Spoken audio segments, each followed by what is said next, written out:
Hello, welcome to Children of the Light by Michael Mastrella. It's a story that people who like to read will like to read, and people who don't understand what the big deal about reading is will finally understand. This is actually my second video doing Chapter 1 of Children of the Light, because many helpful and intelligent listeners said they enjoyed the story of Chapter 1, but the audio could use some improvement. So this is, for me and my production qualities, better audio of the original legendary first chapter of Children of the Light. Same chapter, new video, better audio. So let's get right into it. Chapter 1, Quota Night. Quote, "The man on a pedestal is the easiest target," unquote, from Arnie Cuddebuck in Why I Did It. Being the newest, Don Foley had to do the job that no one else wanted to do. Wait in the shadows of the gravel lot along Route 25 where the speed limit changed from 40 to 30 with the radar aiming for drivers who failed to slow down in time. Scouring the streets for parking violations was a more popular gig. Most of the drivers echoed her own feelings. It was unfair. But the village was always in need of funding, and if the citizens wanted to vote against tax increases, send the coppers out to take their copper, as the saying went. It was law. If they were driving 1 mile per hour over the speed limit when they passed the sign, they were breaking the law. Don endured the usual "I was slowing downs and I just had babies" and collected 4 figures worth of village profit. This would continue until she met the quota. Driver after driver told Don that her business practices were amoral. She had a good weapon to fight the feeling that they were right, having had a baby of her own 2 months earlier. And it was of her son she thought when the job became dangerous. The 5th ticket of the night motored by in an orange Nova. The radar read 43, 41, 39. The driver had acknowledged the changing speed zone and was decelerating accordingly.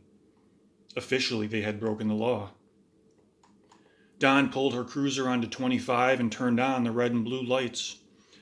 As she drew closer to the driver, her high beams lit the interior of the car. The driver's head movements resembled those of a pecking hen.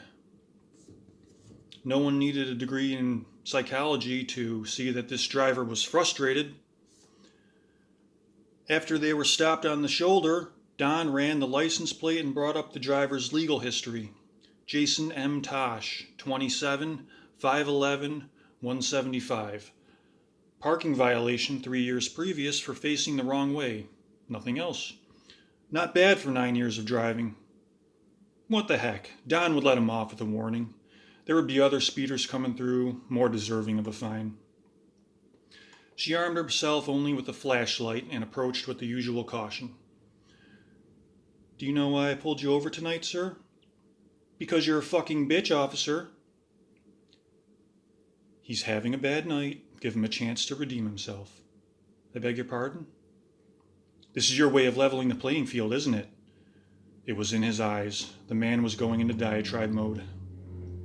What she had to do was wait for him to get it all out while being prepared for a physical manifestation. "That's it, isn't it? Some dude did you wrong when you were young, so you became a cop to get revenge on men in general." "Sir, I pulled you over because you see his face on every man who drives by, even on someone who broke no law and hurt no one on his way home from a grueling double shift. But no, you wouldn't understand that. You sit there and play man car for a living, and I'll bet you make more than I do breaking my back for 60 hours a week. Isn't that right?" Never get personal. "Because you were speeding 13 miles per hour over the protect and serve? What a joke. In this hick town, you get paid more than I do, and you can't even protect yourself from me." "You'll want to watch what you say in front of the camera, sir." "Yeah, it'll catch something all right. It would catch me getting out of the car, unarmed, and overpowering an armed, trained officer who only got the position because of the absence between her legs." "You just threatened an officer of the law, sir. I suggest that you think about your next words." "I didn't threaten you. I won't do shit to you. I'm an honest man. You're the criminal. You're the one stealing my money, which you don't need and which I do." God, she hated to hold her tongue. It isn't me, sir, it's the law. I'll need your license and registration. You are the law, officer, and I'm sure that your color has nothing to do with the fact that you have a higher paying, easier job than a man who could do it better. Yeah, easy as pie. License and registration, please. Tosh got both and handed them over without pausing in his rant. I'll bet Officer Dainty lives in a nice house while an honest man is struggling to support himself in a runty apartment.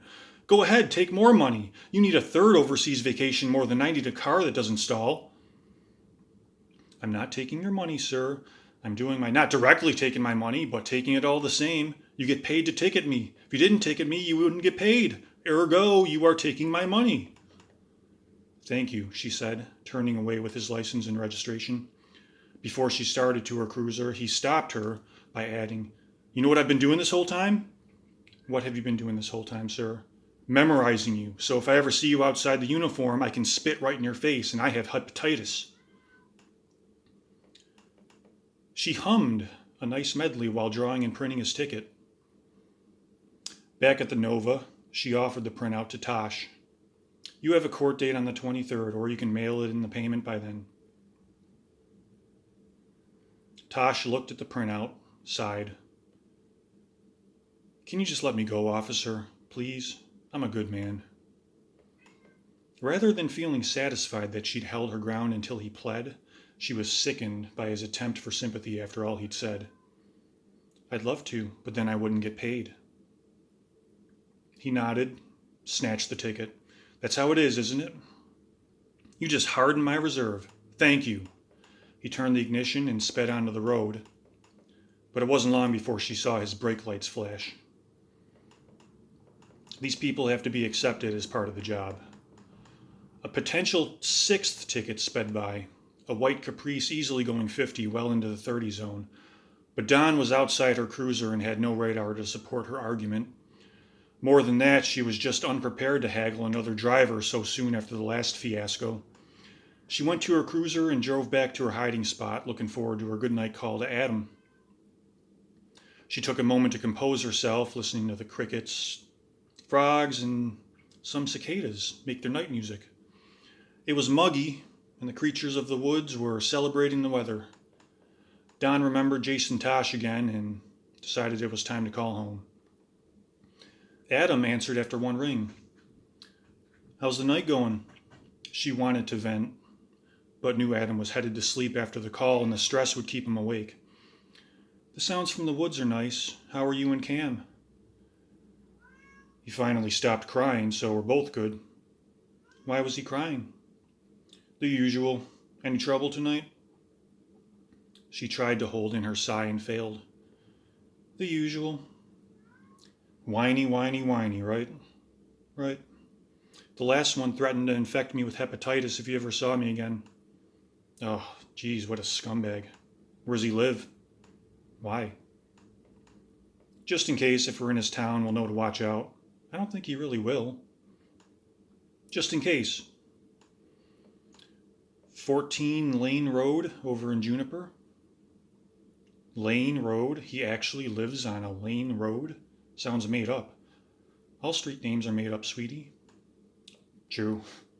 But they could have tried harder there. I hope I didn't stress you right before bed. No, I'm fine. He always sounded fine during the good night call. She wondered where he got the energy after taking care of Cam all afternoon. Look at it this way, hon. At least you didn't have to chase the perp into the woods. Who knows what you'd catch going in there on a night like tonight? Yeah, I will look at it that way. Thanks, sweets. No problem, hon. We love you. I love you guys, too. Give Cam another kiss for me. Will do. Oh, and before I forget, Becky wants to know if we want to go to World's End next weekend. I'd love to. Sweet. Good night, hon. Good night, babies. Dawn pocketed the phone and took a sip of coffee. With nothing else happening, she became aware of the pain in her back. Keeping busy usually distracted from the waves that radiated from her spine on a regular basis. But they were always there, reminding her. The condition was in that tricky middle area, where the doctors insisted that surgery was unnecessary until her motor skills were inhibited. Well, she was able to move without restrictions. It was just that every movement was a strain. No one believed her when she told them that the pain of giving birth was a relief because for a few hours her back was forgotten. They laughed as if she were joking, and she laughed with them. Until her spine finally gave up and snapped, the best she could do was find ways of coping. Whether it was extra pads on the seat of her cruiser or ice packs on her days off, she intended to cope. No one wants to hear complainers like Jason Tosh.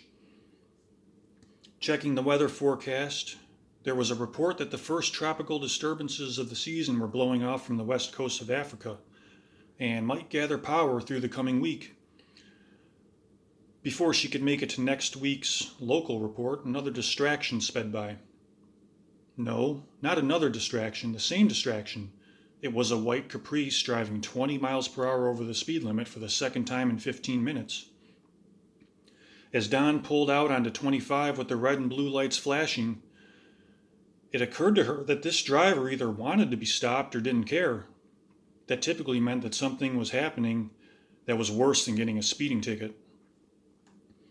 She radioed it in. "This is Don Foley in 47. I have a white Caprice that just broke the law for the second time in 15 minutes. I am recording the pursuit and could use some backup heading east into town on 25. Over." The typical 10 o'clock silence, normally signifying a coffee break or a preoccupied cruiser. Briggs was on the mic and Scranton was the only other cruiser on patrol. They would get the message whenever they returned. For now, the Caprice slowed to a respectable speed as they wound into the deserted business district, but didn't stop.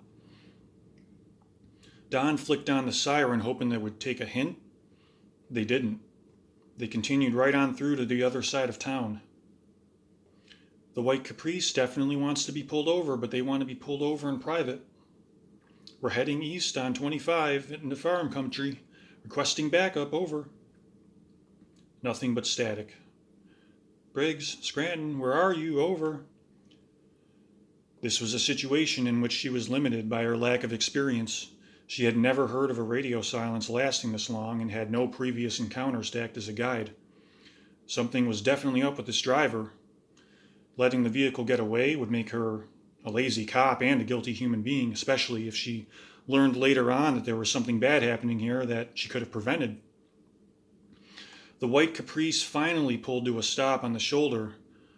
There was no moon tonight, and the only lights on this part of Route 25 were coming from the two vehicles. The isolation was unnerving. This was only the sixth vehicle to have driven past her in the last 4 hours. It might be a while before another one came.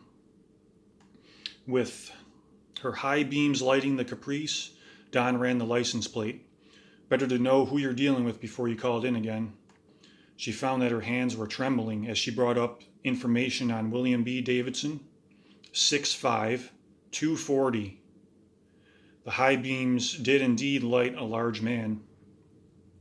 His shoulders were wider than the seat, and his neck was as wide as his head. Any man with such a neck and a body to match knew they could overpower Don. She saw it in the moment their eyes met hers. None of them had been this large or suspicious. William B. Davidson, speeding into town on 2 separate occasions, eluding an officer in pursuit, safely I should add, for 3 miles before parking. I am proceeding with caution and requesting backup a mile or 2 east of town on 25. Over. She heard the trembling in her own voice,